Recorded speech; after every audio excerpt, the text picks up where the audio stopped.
What is going on, everybody? Jumbo Thick here, back with more Warhammer Fantasy Roleplay. We are here with our 8th session in our Rise of the Forsaken campaign. I will be your GM for tonight, Jumbo Thick.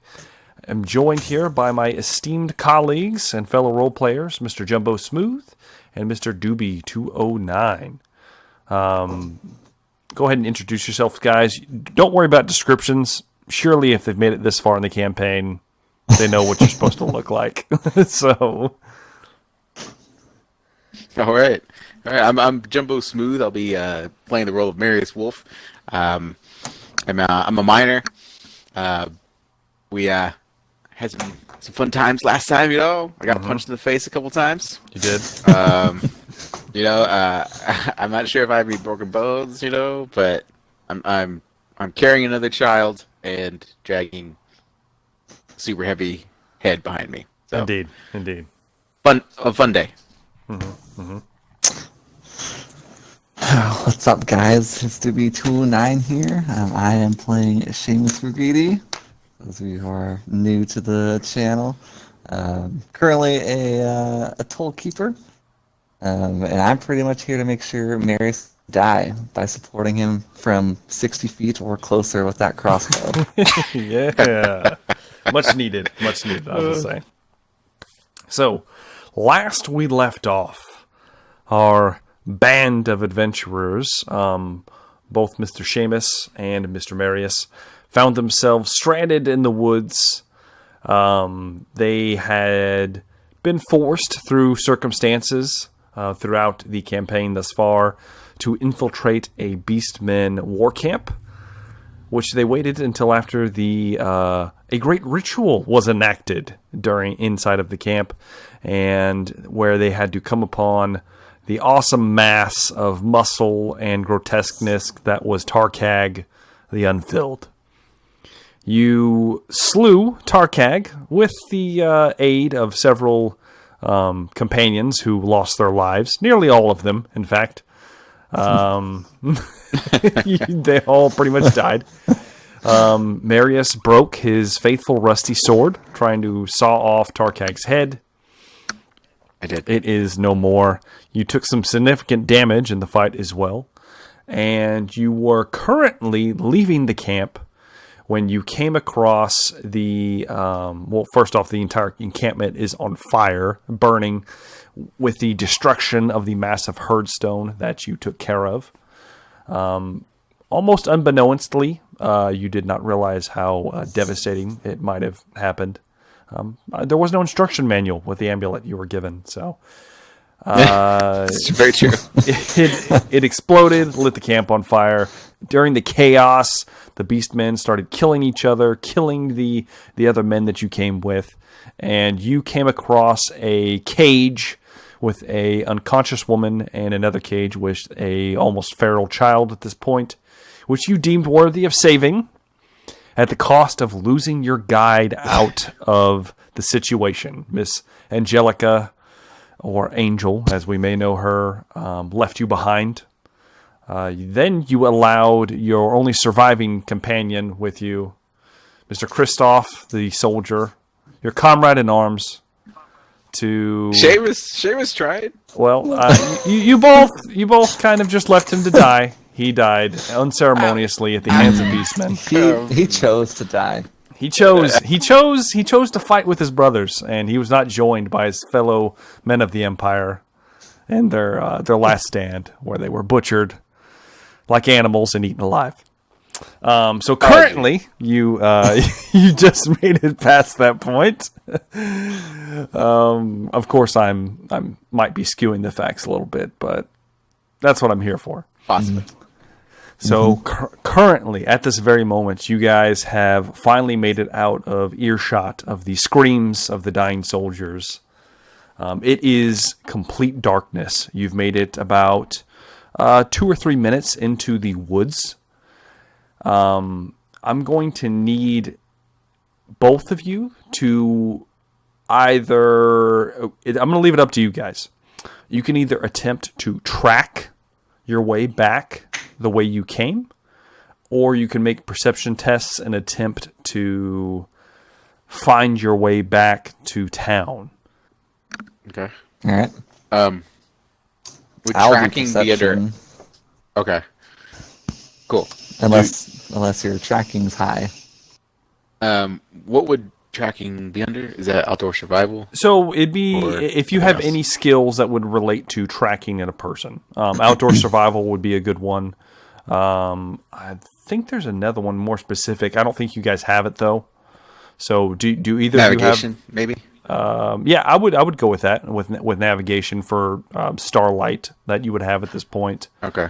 But basically, you guys are out in the woods by yourselves because your guide left you. You have no idea where you're at. You know you're deep Okay. into the woods, and it's dark. The moon is out, so you have some light, moonlight, but not very much since neither of you have night vision. Okay. I'd probably leave it up to Seamus's perception. It's probably pretty good. So Yeah. Okay, so you're going to attempt Alright. to make a perception test. If you do not light something, if you do not make a light source, you will have a severe disadvantage on this perception check. Could Marius use the Molotov that he made as a light source? He could, or I do believe, don't one of you guys have a like a candle or a torch of some kind? I do not. let me check here.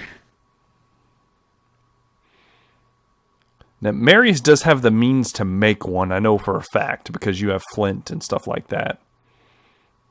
Yeah, I don't have technically a torch. I do have like a matchbox.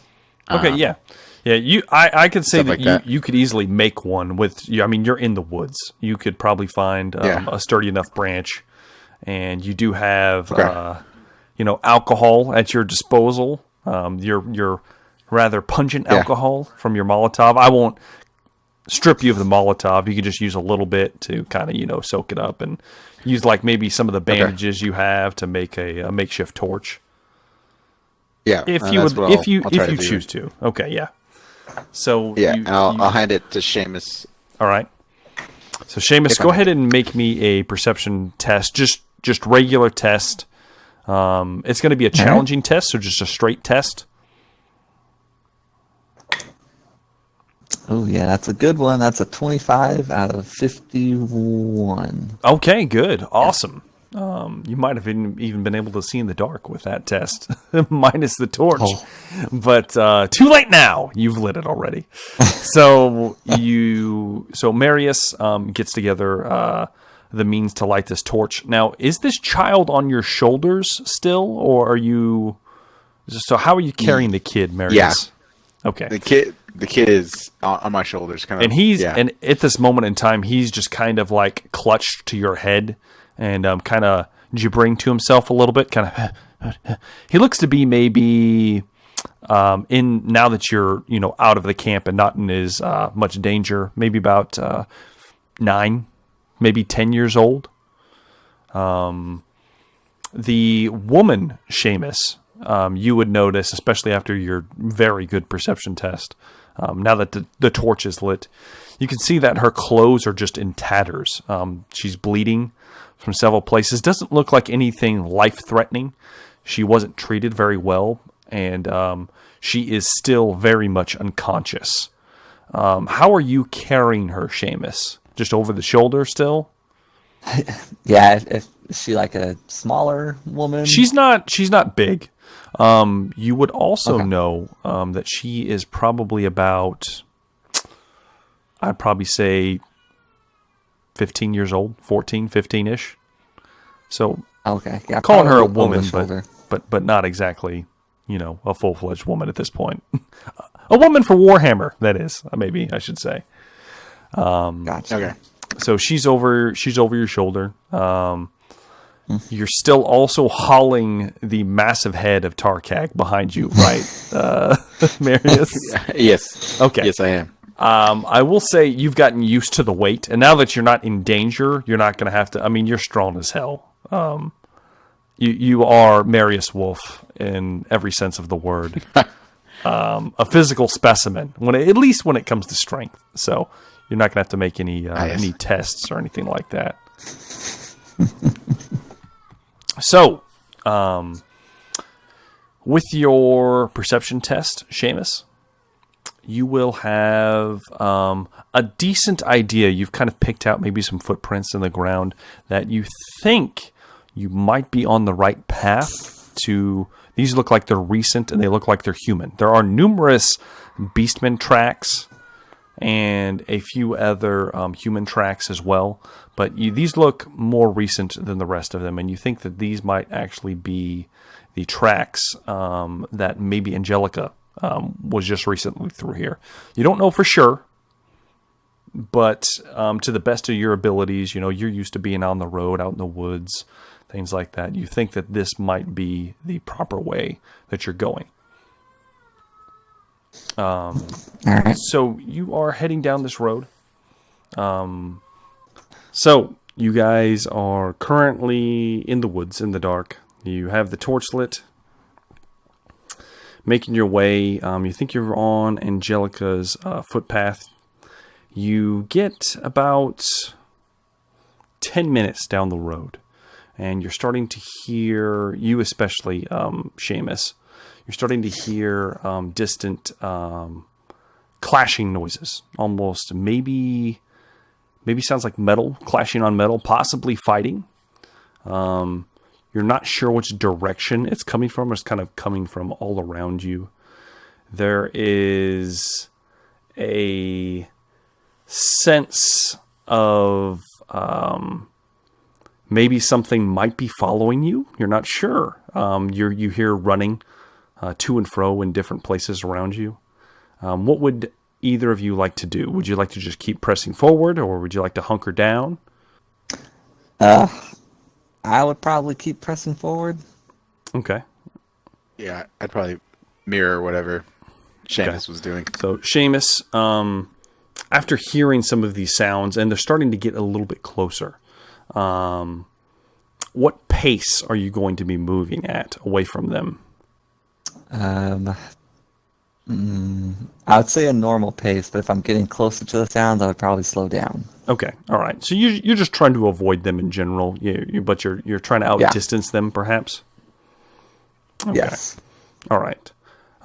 You're doing that. I'm going to need both of you to make stealth checks, and I am going to be making a stealth check for a small child on your shoulders, Marius. So we'll see how this goes. Sounds cool. We can use all the help, Yeah, exactly. Oh, nice. I rolled a 12 out of 26. 12. Okay, good. Now, how about you, Mr. Seamus? Oh, 26 out of 27. Ooh, man, that was close. Okay. Oh, nice. yeah. Woo. Okay. So you both think that you are doing a pretty good job of concealing your presence from anybody that might be looking for you. So you are continuing to move forward. As you're moving, Marius, you see, or hear more or less, the kid on your shoulders start to kind of fidget a little bit. He's starting to hear the noises, even though he's been almost catatonic most of this time. Besides the one instance when he tried to bite your fingers off.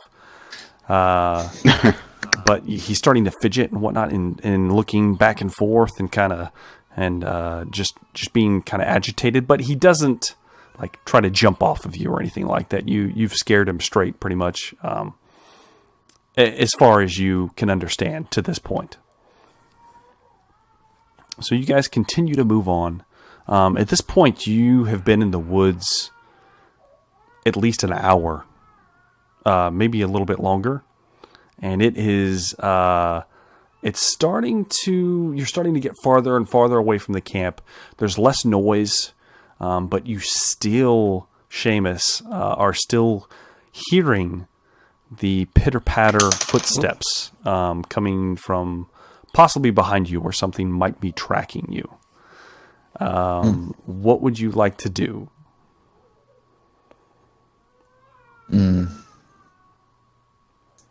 I will put up my hand if Marius is behind me, kind of motion him to stop. Mm-hmm.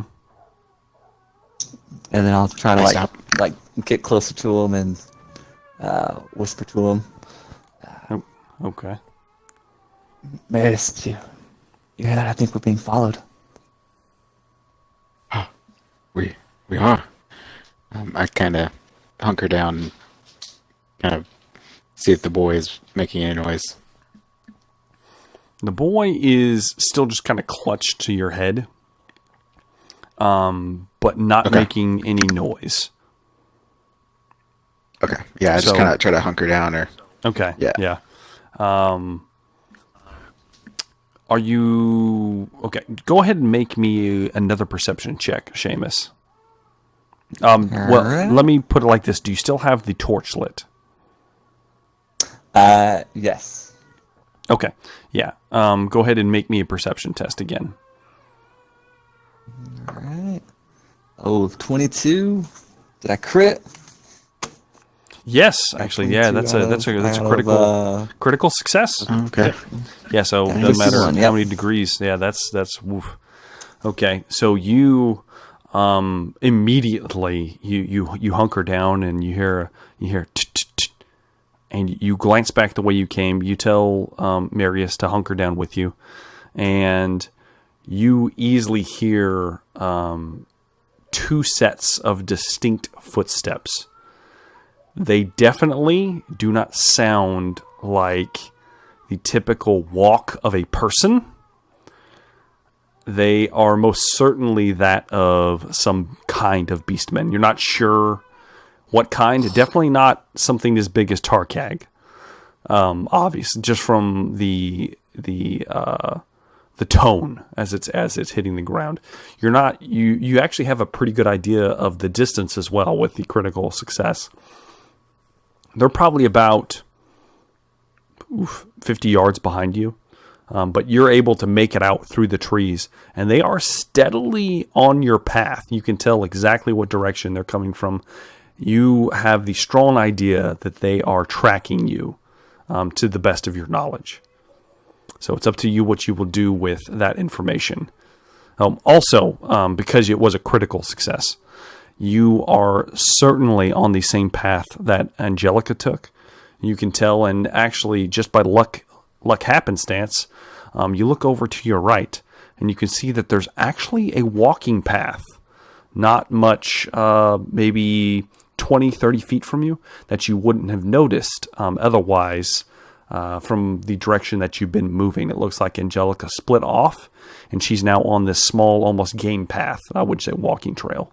It's like a game trail that leads further in the direction of town, away from the camp. All right. I will relay that information to Marius, and then I will kind of gesture to that walking path. So, Marius, you want to take this path, or do you want to fight? It's up to you, friend. Whichever you think would be our safest route. By the way, what the fuck are you carrying this giant head for?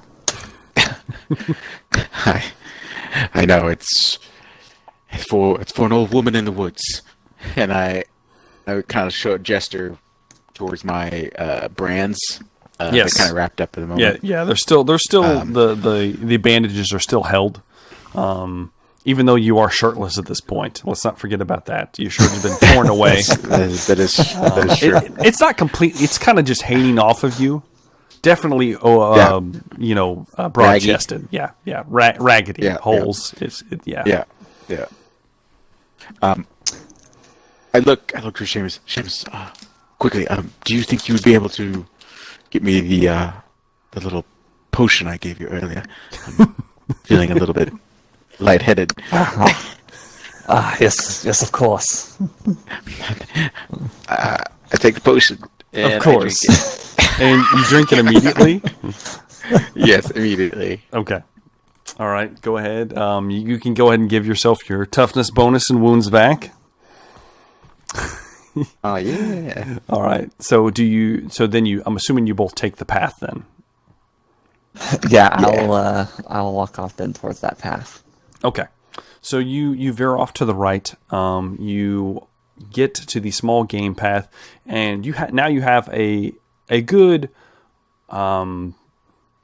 traversed, unhindered path now that you'll be able to make decent time. Essentially, it won't take as much know-how or tracking skills to get you any farther away from camp. So you won't be needed to make any more checks, and especially after your critical success, you're onto this trail and you're not going to lose it. So you make it another hour on this path, and Seamus, you start to realize that it's kind of taking you a roundabout way to town. You might be able to take a shortcut to the right up here. You know these woods pretty well. You grew up here, and matter of fact, even Marius, you're kind of getting the idea that you might know where you're at, even though it is still dark. Though it is starting to get into the morning and the moon is starting to actually go down at this point, and you can almost see the first little rays of sunlight in the distance. It hasn't lit up the sky yet, but you guys have been out all night at this point. Yeah. So it's up to you guys what you would like to do from this path. You can continue to take the game trail. You could wait and ambush because the beastmen are still tracking you. You do notice that, Seamus. Or you can take the shortcut that you think might lead you back to down quicker.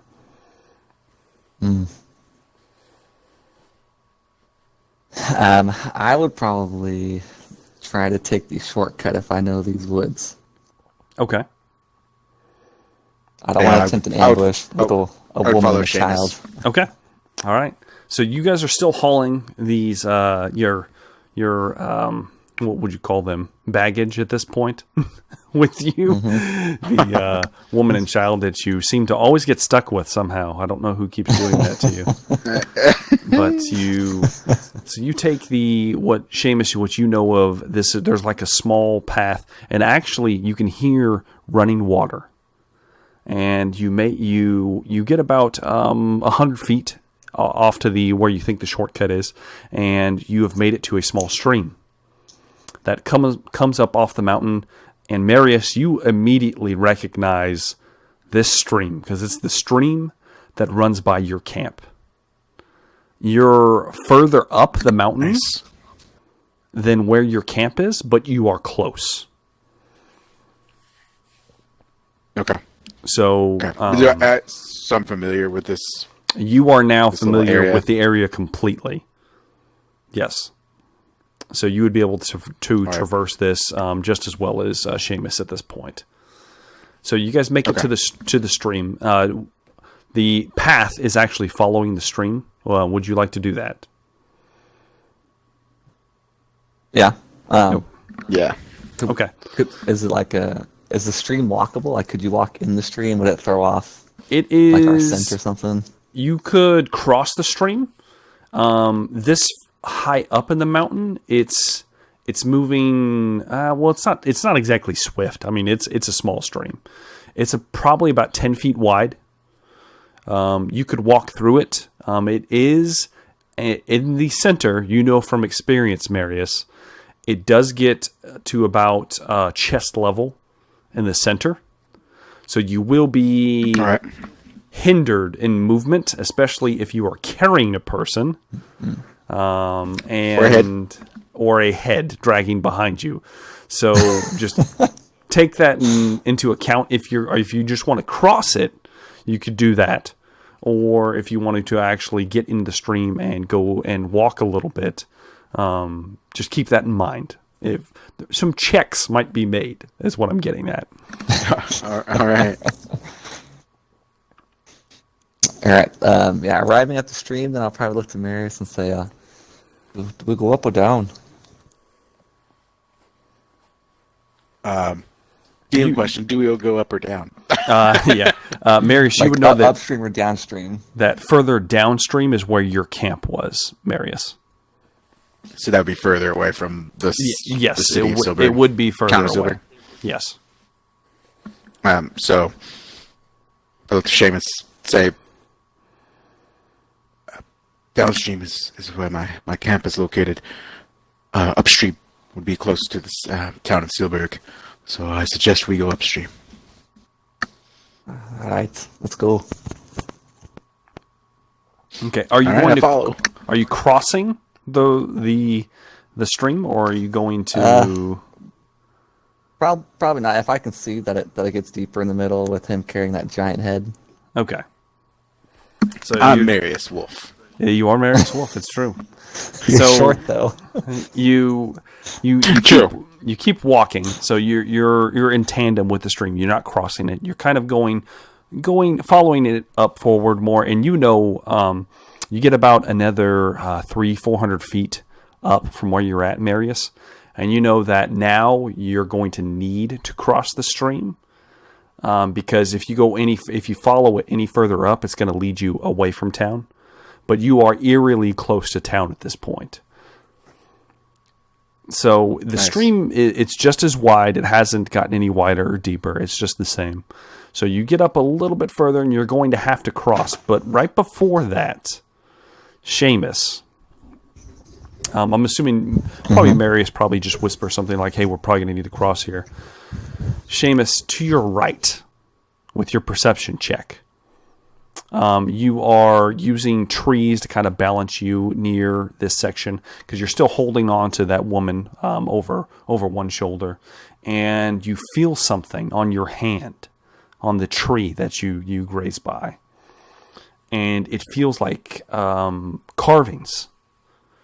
And you look over at the tree that you're touching, and it's actually it's two trees that have grown up and together to make almost like a doorway. And there are odd symbols carved into them, almost like runes of some sort carved into them. And there are skulls of beastmen hanging from the trees and in different sections, almost like totems. And you as you look through the doorway, you can see 150 feet or so through this little small doorway. There's like a hovel in the center of this open field, almost like an open field in a very circular pattern, almost like all the woods were cleared around it. And there's smoke rising from the chimney. And the door is cracked open.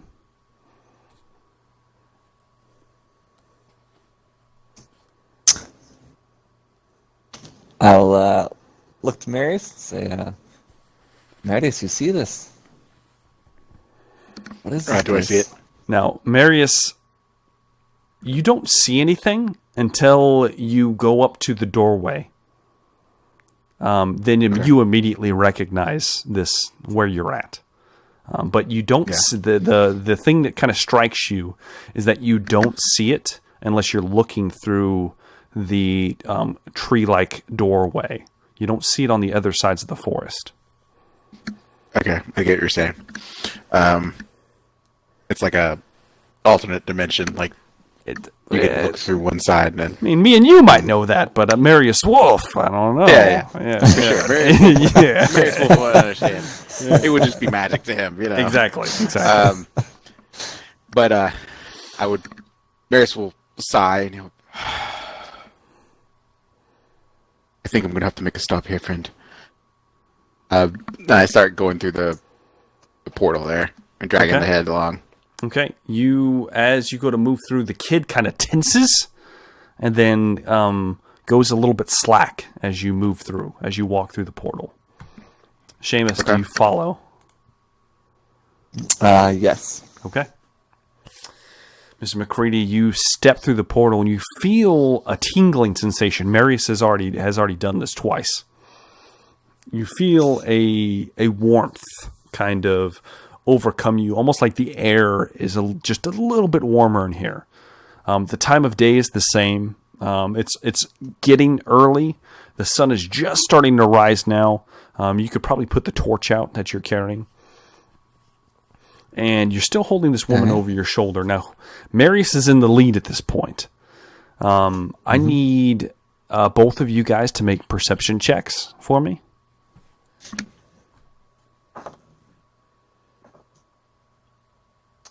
Ooh. I got a 55 out of 51. Okay. I got a 20 out of 30. Oh, yes. Okay, good. 1 degree of success. All right, so Marius, you're in the lead, and I'm assuming you're just making a beeline for the open door. Yes, correct. Okay, it's cracked. Seamus, you're following behind him. It's about 150 feet to the hovel, somewhere in there. You're walking along, and as you're walking along, Seamus, this being your first time here, you notice that there are odd rock patterns. Looks like they've been set up at intervals around this hovel in various shapes and designs, things you've never seen before. You notice that the outside of the hovel is decorated in just all kinds of skulls, bones. Looks like there's various feathers and teeth and little knickknacks and things like that. You keep getting closer and closer. And this time, Marius, as you move to step up towards the doorway, you look off to your right and you see a red kind of almost porcelain-like mask off to your right. And you recognize it immediately.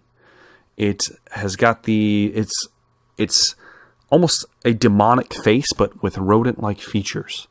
And you immediately make the connection that this is the same mask that you found on the person at the very beginning of your adventure that was lying out in the road with the strange kind of weaponry and the odd wooden armor of some kind, where you also found the scroll that you are now carrying. So you immediately make that connection. Seamus, you easily see it as well, though you don't know what the hell it is, but you do see it. So do you just push forward and enter? I kind of, Barris looks at himself and goes, huh. And then, push forward. Okay. I don't know if he would reach out and touch it or anything. Yeah. He'd probably just be interested. And it's kind of around the corner. It's not like within reach, but it's you saw it this time, whereas the previous time you didn't. So you would notice, both of you, of course, that there are runes etched into the door frame and the door itself in kind of odd patterns. Marius, having looked at the scroll, you recognize a lot of these runes and the patterns are the same that you glimpsed from the scroll the one time that you've looked at it. You recognize some of the patterns, though you're not exactly a learned man, so you don't know much about these kinds of things. But you do you can at least recognize shapes, in patterns and things like that. So you do know that, of course. And one of them sticks out to you in particular, Marius. But you're not sure where. I need you to make me a intelligence roll. Okay. Ooh. That will be 65 out of 36. All right. Do you want to roll it again?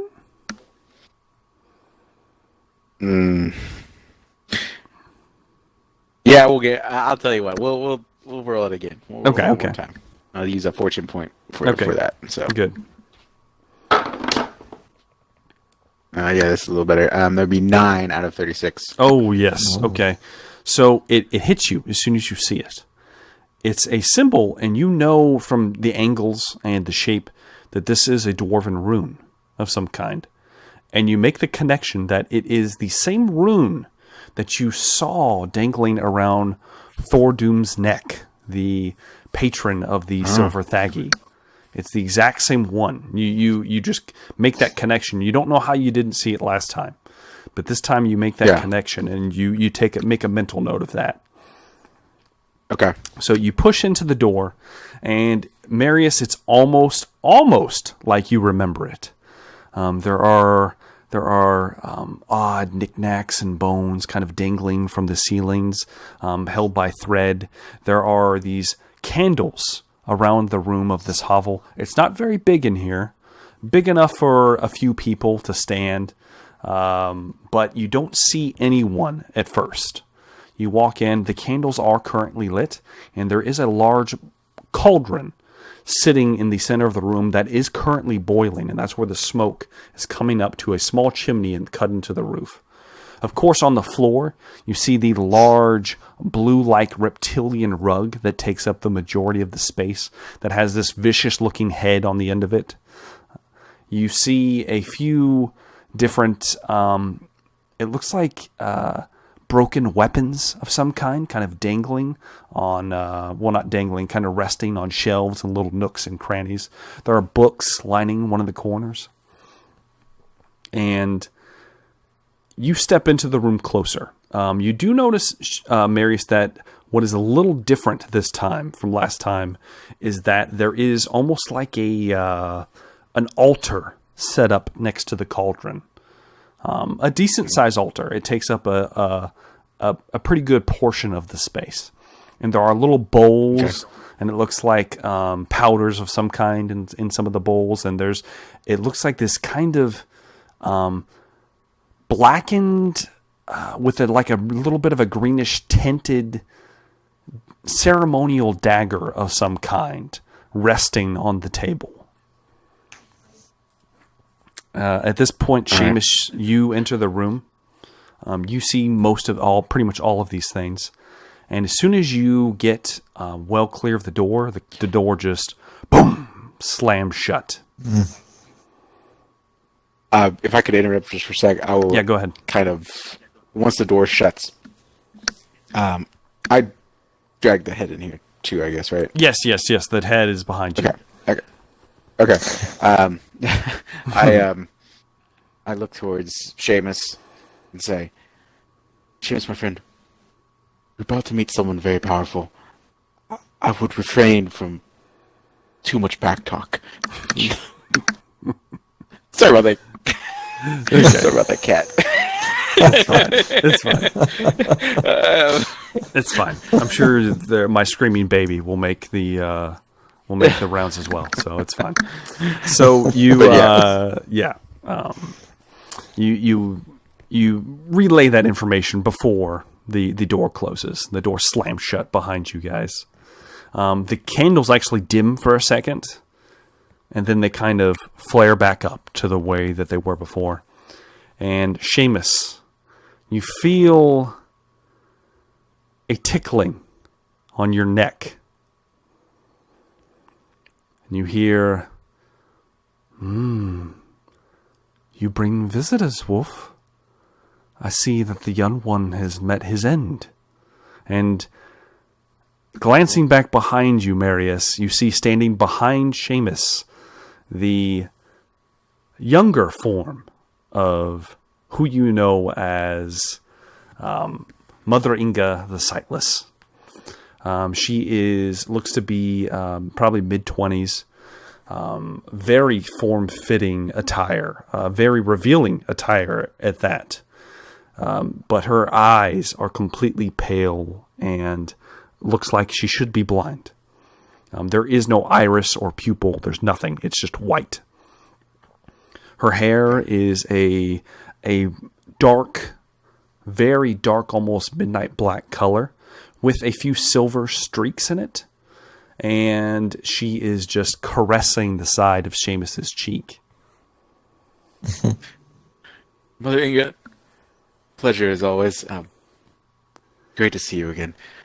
I have brought what you requested.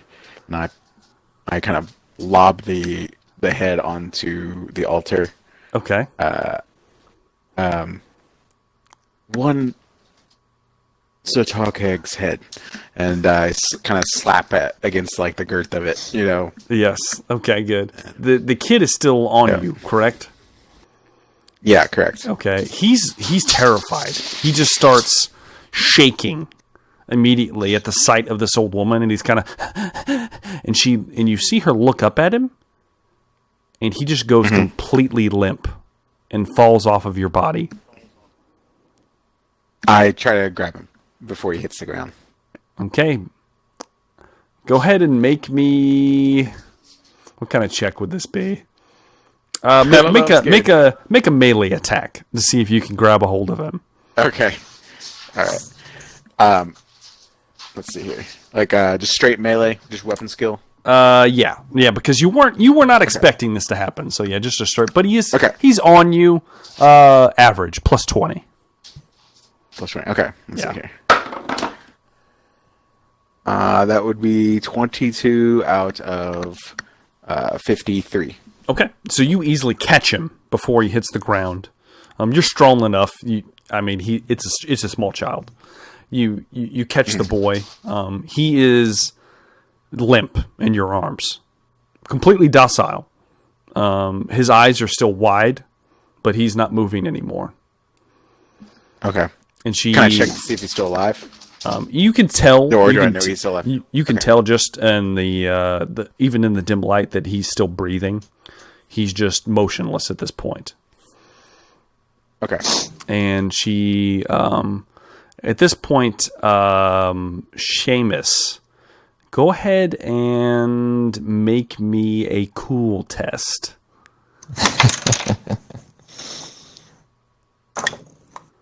Oh, shit. I'm going to re-roll this. Okay, go ahead. Oh. That's 1 fortune point down. Oh, yeah, now we're talking. I rolled a 2 Oh, shit, yeah. out of 39. Okay. At this display of power, you at first are a little taken aback. You know immediately. You kind of felt a little bit of a tinge kind of flow through your skin from where she's been caressing you at the moment that the boy went limp. And it was slightly horrifying. You almost broke your will of sorts, but you're made of much sterner stuff, and you hold yourself together. And as you suddenly don't feel the finger caressing your face anymore, and instead, almost instantaneously, the woman that was beside you is standing at the altar, behind it. Marius, you kind of feel a little bit of a push of air behind you, and you have a feeling that Mother Inga is behind the altar. So I'm assuming you moved a turn to look at her. You're still holding the child. Correct. Yeah, and she's still looking at you, Marius. So, where has the young pup made off to? That's a very good question, Madam Inga. We parted ways. In town, I've been our friend, Seamus here. But Master Catch seems to have disappeared, and we haven't had the time to locate him yet. He did not fall during the battle. If he fell, it wasn't part of the battle that we were part of. I see. And she looks a little disturbed for a second. Go ahead and make me an intuition roll. All right.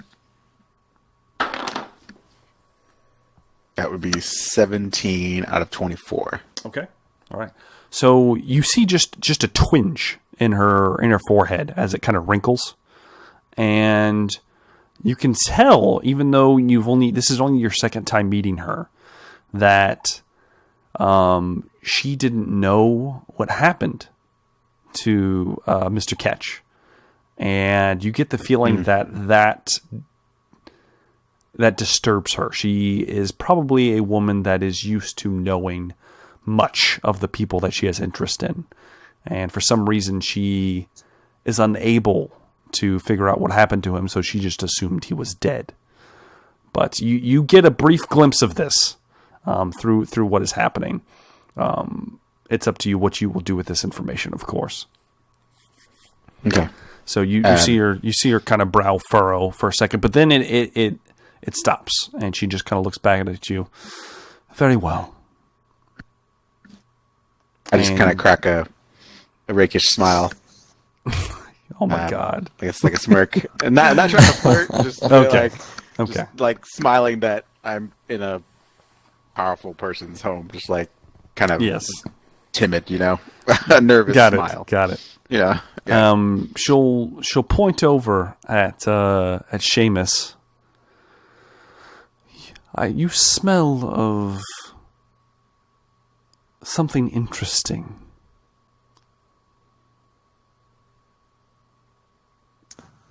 Is she talking to Seamus or is she talking to Marius about Seamus? She's talking to Seamus. She's looking at you, Seamus. Okay. I'm an interesting person. Most indeed. And she kind of cracks a little bit of a smile, kind of leans over the altar a little bit. You can kind of see down her kind of open shirt at this point. Very interesting. I'll give her a wink. Oh boy. Of course. Have you ever had your fortune read, Mr. McCready? Every day I live, my fortune is read. We'll see about that. And she's instantly beside you once again, Seamus. It's a little disturbing. And this time she takes your hand that isn't holding the woman, because I'm assuming, have you set the woman down? Let's put it like that. No, I still have her strung over the shoulder. Okay. All right. You've been standing here for a while. Go ahead and make me a strength check to see how well you're holding on to this woman at this point. Oh boy. All right. Oh, it's gonna be close. I rolled a 29 out of, what's my strength? 30. Oh, okay. Okay. Marginal success. All right. So you're still holding it together. She's getting heavy, especially with you not moving. It feels like she's getting heavier, but you still got her up on the one shoulder. She takes your hand that isn't holding the woman, and you feel her fingernails kind of they almost feel like talons, but they don't look like them. And they start kind of caressing the back of your hand and then across the palm. And her eyes aren't moving, though there's no iris to see. But you do see the eyelids kind of flicker back and forth a few times. And then she stops. Says, "Most interesting indeed. You, sir, have quite the adventures ahead of you. I should keep an eye on you as well." And then she just walks back to the altar. That's all she says to you. She comes back, and you see her walk past you, Marius. She doesn't teleport or anything this time.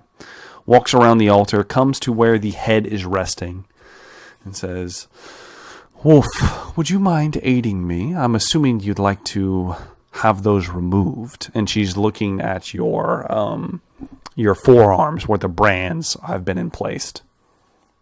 Mm-hmm. As you wish, madam. And I kind of set the child down slowly in like a propped up position. Got it. And head over. Okay. She will take your forearms, take them in both of her hands, and "You have done me a great service, sir. Definitely much more than I expected. You did well to not fall to this beast." And she kind of gives it a bit of a nudge, the head that is, and it moves, even though it's massive girth. Much more than you think it should, with just her kind of tapping it. Yeah. And at this point, you're actually noticing, now that you're this close to her and she's holding your forearms, that she seems not as pale as she was before. She seems like she has a little bit more color to her cheeks. even in the form that you see her now, though you don't know which form may be the real one.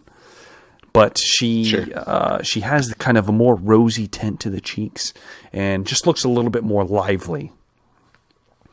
And she takes both of your arms in her hands, and you feel a surge of heat emanate down both of your arms, and the actual bandages that you have wrapped around your arms burst into flames and just burn off of your body. I will need you to also make me a cool test, sir. All right, cool. Here we go. All right, that's 22 again out of 50. Oh man, yeah, easily. So you don't panic at what is happening. You know that hopefully something you've been waiting for quite some time is happening, and you feel heat, and it's some of the hottest pain that you have felt since the branding. But when you look down, the bandages have withered away to nothing. They've fallen to the ground, and your skin is clean and bare. And at that same moment, you feel up around your torso where you were struck earlier. And you can see this even from where you are, Seamus. You see this foul sorcery being cast. And the wounds on Marius's chest and shoulder and the various wounds he's taken seem to have knitted themselves back together. And the brands are gone. You are fully healed, sir. Oh, wow. I kind of look down, amazed at the wounds being healed. Yeah, you're still bloodied. Thank you, Madam Inga. You're still covered in blood and dust and stuff, but the wounds have closed. I'm still looking like Kratos, you know. Yes, indeed. Health, of course. so she kind of just tilts her head, and then she looks to the giant head of Tarkag that's sitting on this altar, and it barely fits on top of it. And she looks to you and says, "Take the eye." What's this? To Marius? It's to Marius, yes. Okay. Very well. Is it the eye still in the head? There are. He has 3 eyes in the head. Okay. So there's the 2 on the side, and there's the one in the center. I pull out my dagger, and I kind of look at the eyes for a second, and I look back up. Oh, which one, madam? And she looks at you and she says, "No. Put the weapon down. Use your hands." Various sighs. Puts the dagger back in. As you wish. Which one, though?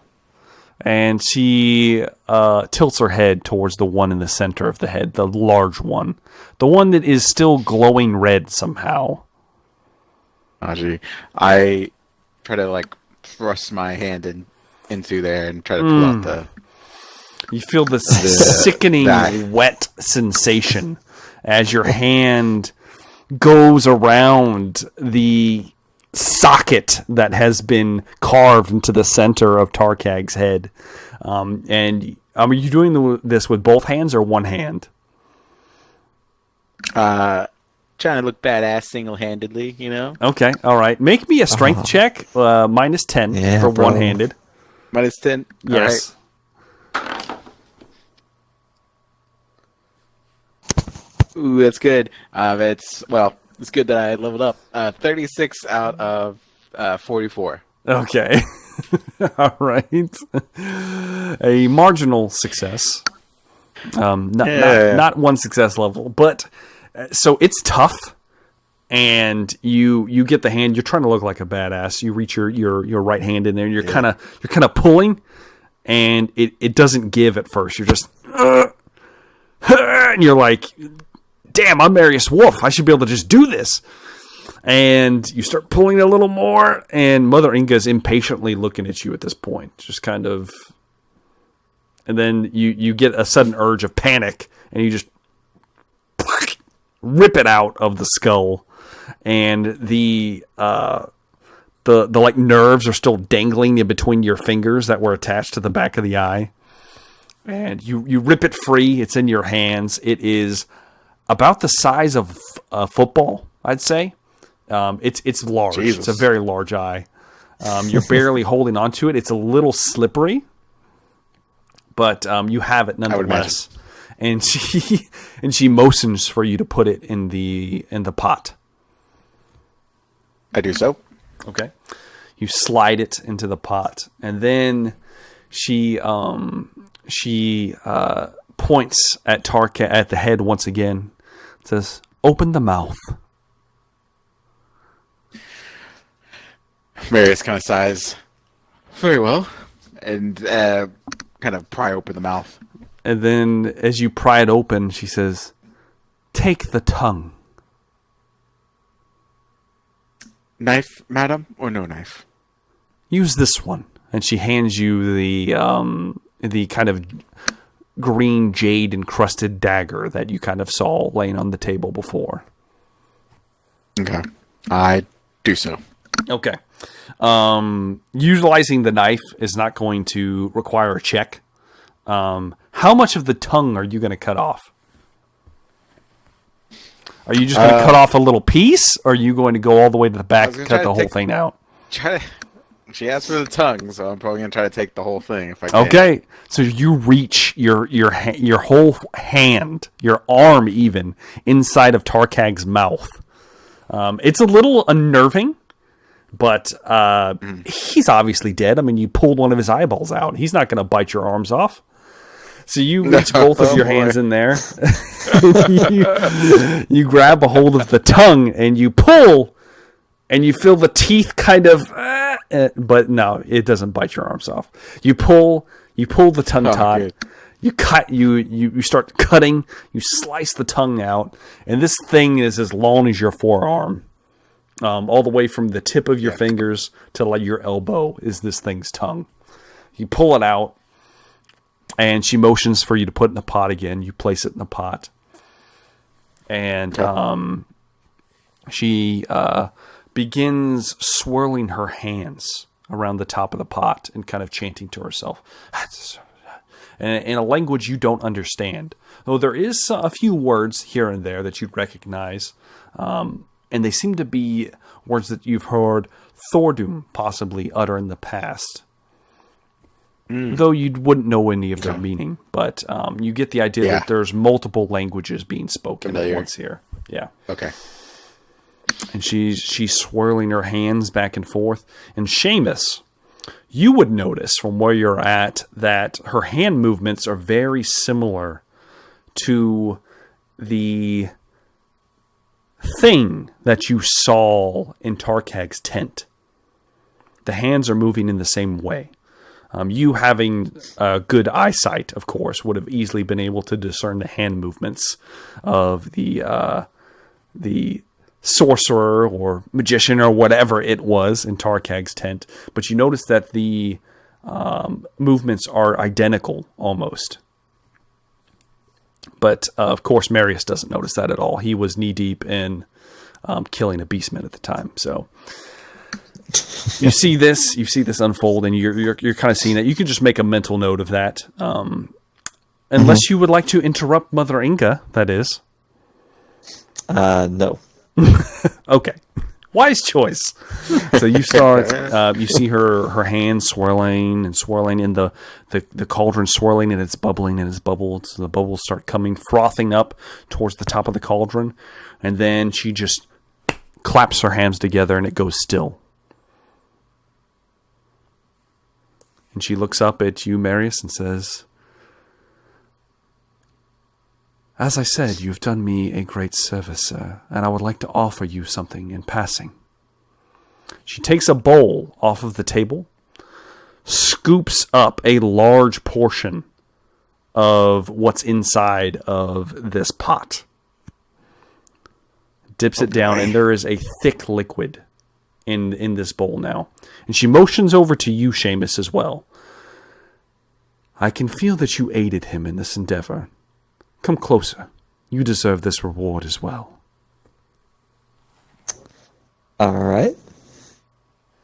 Do you put the woman down? Or do you carry her over to the altar? By now, I would have sat her down somewhere by now. All right. You just kind of put her down by the door where I'm assuming you haven't moved much. You probably just stood right inside of the doorway. You place her down by the doorway and you move towards the altar. You and Marius are now standing side by side. And she takes a smaller bowl and dips it into the cauldron and hands it to you, Seamus. And she motions for both of you to drink. All right. She is, and she's looking at you. Don't be afraid, Master Wolf. I wouldn't poison you, now would I? I would like to think we've gone past that. If this is the reward, do not take offense, madam, but perhaps, possibly instead, at least for me, would you be able to look at the woman and child here and see if there's anything you would be able to do for their condition? The boy has seen horrible things, and I'm sure the woman has as well. I kind of point towards the woman and child there. Yeah, and she'll take note of them before you guys drink. It says, I could possibly do this for you. And before you do take a drink, she does actually reach underneath the altar, and she pulls out a plate. And you immediately, both of you, smell, this smells like cooked meat of some kind. And she places it on the altar next to the bowls that you are about to partake in. And looking at it, both of you, you don't recognize the meat. There's some flies buzzing around it. You don't know how old delicious. it is. It is cooked. It looks like it has been cooked, but you're not sure what it is. And it smells okay. It doesn't smell great. There's a couple flies on it. No maggots or anything, just a little buzzing here and there. And she kind of waves them off. And then she motions once again. Drink up, boys. Drink up. Let's see. All right. I do so. Yep. Both of you? Slowly? Yep. Yeah. Okay. Yeah. It is... Nervously. It is thick. The liquid has actually taken on a orangish tint. Almost as bright as an orange, if either of you had ever seen an orange, which you probably haven't. But it has that kind of color. Maybe a carrot. That would be the best thing that they probably both have seen. Yeah. It has an orange, very thick, bitter flavor as you start gulping it down. And do you both swallow? Or do you just let it kind of sit in your mouth? I guess I swallow. I guess. Okay. Yeah.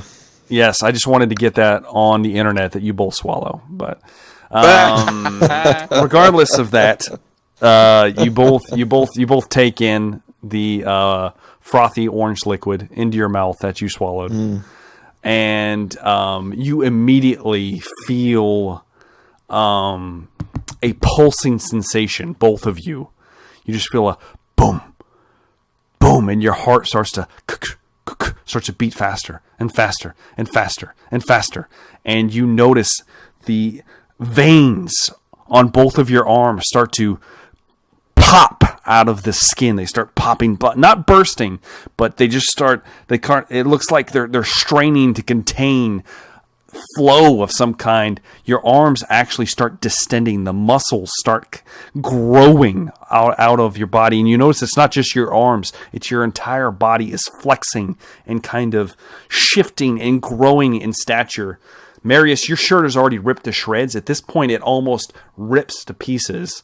Seamus, your shirt starts getting taut, very, very tight around your form. Where at first it was loose, you are straining to contain yourself inside of your leather jerkin at this point. Oh. You Can I take the jerkin off? This happens too quick. It happens too fast. You're not busting out of the jerkin yet. But you both feel raw power coursing through your veins. And then I need to know both of your toughness bonuses. Are you both at 40? Or above 40? Yes. I'm 40 even. Okay, and you are So 4. And what are you, toughness Seamus? 47. 47. Okay, I need both of you to make endurance tests. All right. All right.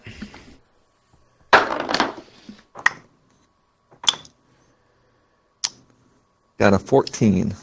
Ooh, okay. I got a 25 out of 50 for endurance. Okay. All right. So, this feeling, this energy feeling starts pulsing throughout your body, and you start to feel it, ba-boom, ba-boom. And as it's coursing through you, you also start to feel something else welling up from the depths of your abdominal region, your gut per se. But this goes on for about 30 seconds or so of you just kind of straining yourself and trying to hold back what is happening to you. And both of you, with your successes, it goes even longer than it normally should have. You just keep straining. The strength is brimming inside of you. And eventually, you both fade at almost the same time. Suddenly, the strength just kind of withers out of your body, and your form starts shifting back to the way it was, and it's painful. It hurts. And at the same time that it happens, that feeling that you had deep down in your gut grows uncontained. It hurts so bad. Suddenly your mouth is dry and your saliva has just gone static, and you both have this unbelievable hunger. That meat that didn't look so delectable a second ago looks like it's the most delicious thing you've ever seen. I'm going to need both of you to make cool tests if you do not wish to eat this meat. All right.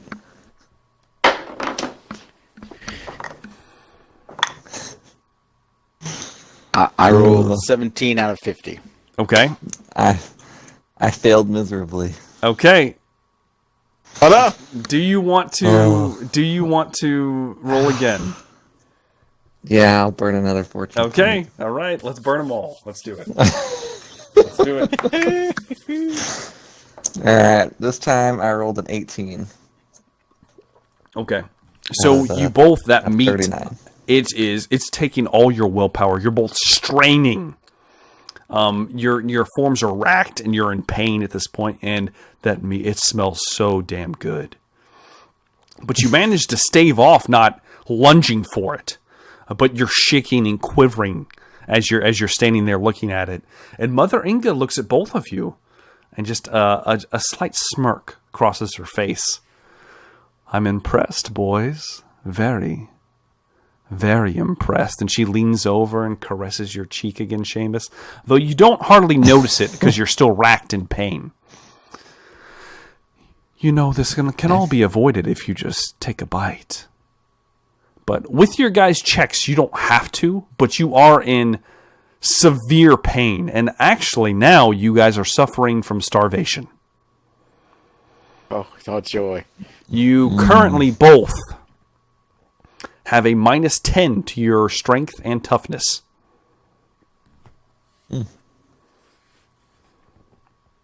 So it is up to minus you. 10 to strength and toughness. Okay. To both. So you lose 3 wounds, both of you.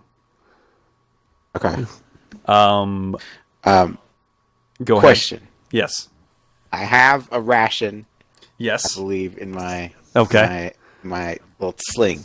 Yes. Now, with your rating, you managed to stave yourself from immediately lunging for that food. you're so hungry. You do have the forethought that you can eat anything you have on you if you don't want to eat that meat. Okay. I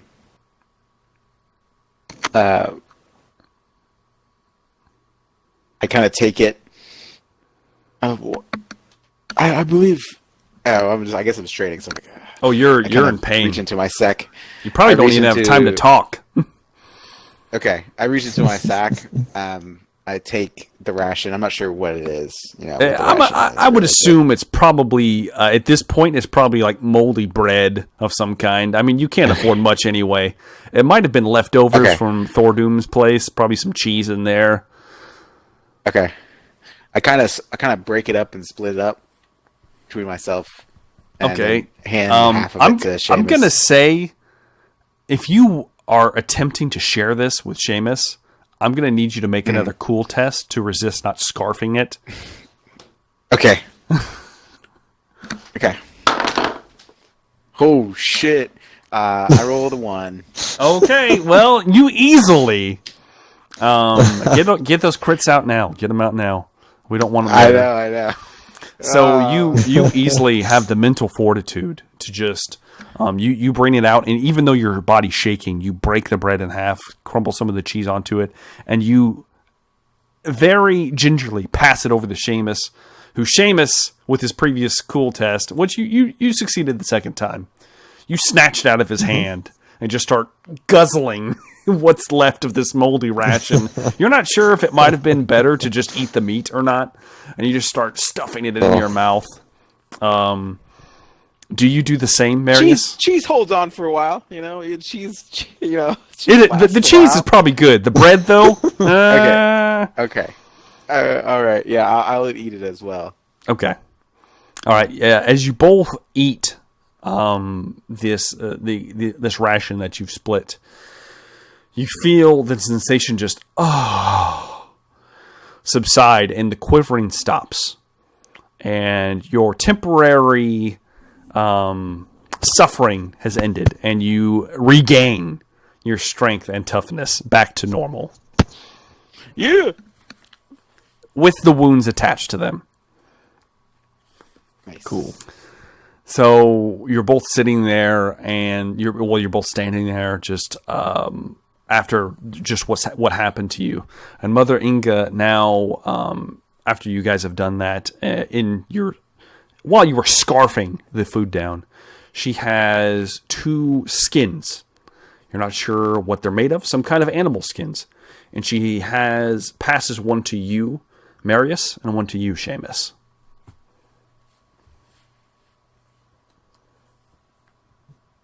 All right, I take them. I take one. Whichever she hands me. Okay. Seamus, do you take yours? I do. Okay. After she passes them to you, we'll call this a fair reward. And you have both received the essence of the unfilled. It is I'm going to refer to it as a potion. It doubles your strength bonus for your toughness bonus in rounds during combat or during a skill challenge of some kind. As soon as the toughness bonus runs out, you will need to make an endurance test to resist the side effects for 1 round. If you get a critical success, it will negate the need to pass any starvation tests. Basically, you won't be starving afterwards. If you just get a regular success, you will stave it off for a round, and then you will need to eat something, anything, within that round, or you will suffer starvation. Okay. And this is an animal hide, you said? It's in almost like a water skin made out of like some kind of unknown animal hide. Yeah. Mm-hmm. I see what you're saying. Yeah. Cool. I should have said water skin, but yes, but it is filled. It is filled with the orangey frothy liquid that you ingested recently. That also, I might add, had a giant eyeball and a ton mixed into it that you both gulped down. Delicious. Protein. All right, so you both have received that. And at this point, Mother Inga will look up to you. Well, actually not look up to you. She'll just look at you, Marius, since you're about the same height as her. I know it's sad. Seamus is much taller, like a man. But regardless, she'll look at you, Marius. About your other request, Wolf. Bring the woman. Bring the child. And she motions for Seamus. She motions for you to clear off. She wants you to move Tarkag's head. Just put it on the floor is what she's kind of motioning to. All right. I'll just push it off the table. Make a strength check.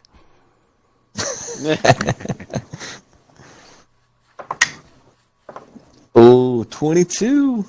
Oh, damn it. Yeah. So it's large. And as soon as you put both your hands on it, you're like, holy shit, Marius was dragging this around. It's impressively heavy. And you kind of put your weight into it and you slide it off the altar and it boom thuds onto the floor. Blood kind of still pooling out of it, this kind of blackish blood, which now is also covered on Marius's forearms. I forgot to mention that. You have blood of Tarkag across your hands and forearms now. Got it everywhere. Yeah, indeed. She then takes up the bowls and whatnot and kind of places them under the altar and probably some spaces. And she motions for you, Marius, to put the woman across the table and the child both. There is enough room to lay the woman on her back. Her feet will be dangling off, but she'll fit up there. And then the child can easily slide in next to her. Okay, I do so. So you get that in place. And she motions for both of you to step back. Assuming you do so, you take a couple steps back. And you see her start to... she takes the boy by the head. Almost like a chiropractor. Like she's about to adjust his neck. And she starts muttering to herself. Then she releases his head, does the same thing to the woman. And then looks at both of you. They can be helped.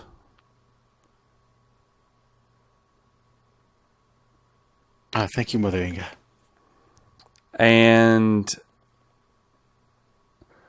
But it will take time. I would suggest you leave them with me. Oh boy.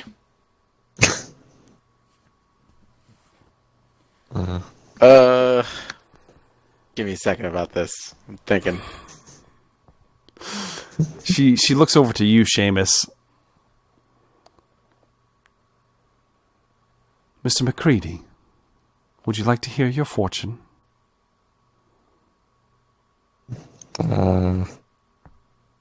Sure, why not?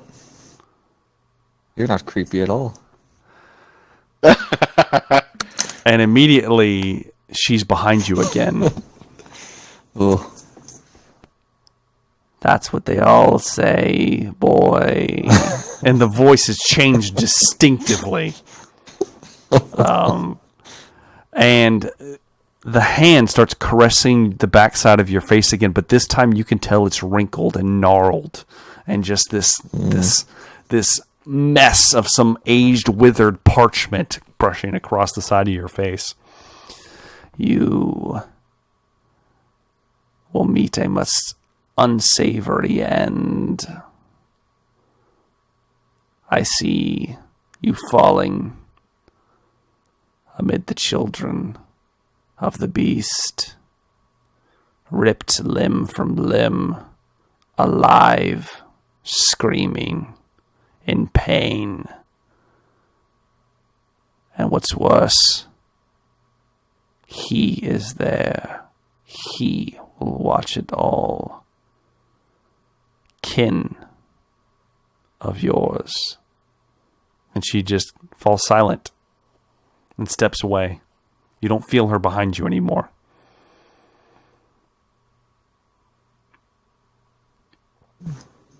Kind of like shake it off a little bit.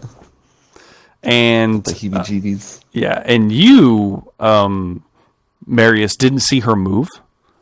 She's still standing behind the altar and looks like her normal, young, beautiful self, just standing there. And Seamus, as soon as you shake your head, you look up and you see her standing there. Looks like she hasn't moved. All right. It's getting Well, Mr. real Wolf, creepy in here. I look towards Mother Inga.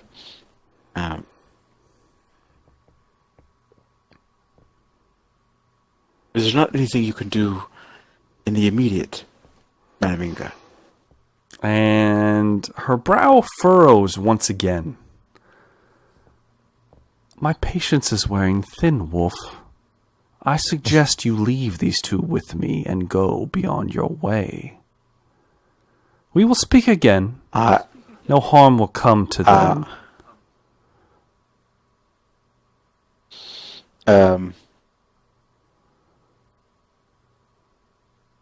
Very well, madam. But please do take care of them. And when I say that, I'm no longer kind of like trying to look charming or anything like that. I'm looking very serious and stern. Okay. Are you trying to intimidate Mother Inga?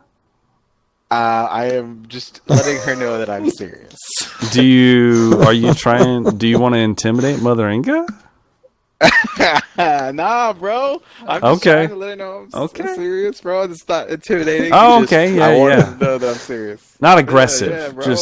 Just, just a statement. It is It's not a threat, it's a slightly statement. Aggressive. Got it. It's not a threat, it's a statement. Yup, I've heard that one statement. before. It's a statement. Yeah, bro. Yeah, of course. How about you, Seamus? Do you feel comfortable leaving these two here?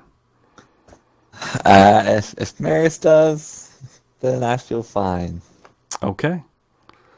Mother Inga takes the ceremonial dagger out from under the altar and just kind of holds it in her hand, standing over the two people that you're leaving behind. Are you walking for the door? Yeah, I guess so. Okay. Continue. Pleasure's always, Madam Inga. And I walk out the door. Peace be with you, Wolf. Hopefully your man God saves you from what's to come. Praise Sigma. And then You pass through you pass through the door, and Seamus, as you're passing through the door, you hear her calling, MacReady, you will find something interesting in your family's abode, should you return. And that's it. You pass through the door, and I'm assuming both of you are hightailing it out of Mother Inga's domain. Yeah. Okay, and that is where we are going to take our first break. Oh, yeah. So,